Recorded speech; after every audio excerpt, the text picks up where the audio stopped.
Check. Yeah. Yo.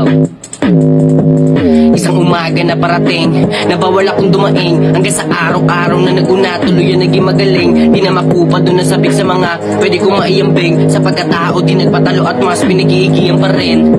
Nung tutunan ko na sumilip sa pwede kong marating, doon na inibig ang mga hilig baka sa tingalain. Pagka naabot ko mga panalo tsaka ko titiyakin, yung mga ganado na makisalo ay isasama ko rin.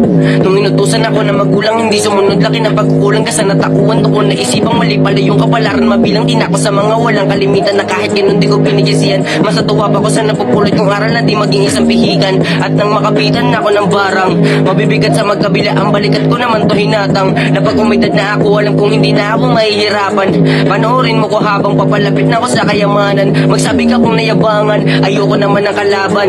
Gusto ko lang makasama kita sa panandali ang kalayaan. Bukod sa ayokong masapawan ka, gumalang ka sa gumagalang. Panatagalan sa panatagyan ng lagi mo lang pangawakan. Kung ang bakay mo rin karangalan, parehas tayo ng gustong tapakan. Maaari ba kitang mahawakan, kamayan ko sakaling madaanan. At makasama ka sa mga laban, sabi natin ipapangalandakan. Na ang tunay talagang matatapang sa buhay na nakikipagsabayan. Yeah. Sinarapan ng timpla na tila kompleto na sa rekado.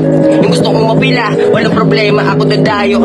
Sa pagiging malikain ng mga obra to naging sayo. Kaya kung gusto nga makinang batang mahangin, magsama ka na sa klolo. Ngayon nasa puto ako, itotodo ko to, ibubuhos ko ang lahat. 100% sabi ni Kuya Glock, ang mga mong kumangat. Mga pananim sa gana sa abono, tuloy-tuloy ang gapang noong kat. Di ko hinahayaang masira ng lamang sa sikat ng araw ko to tinapat.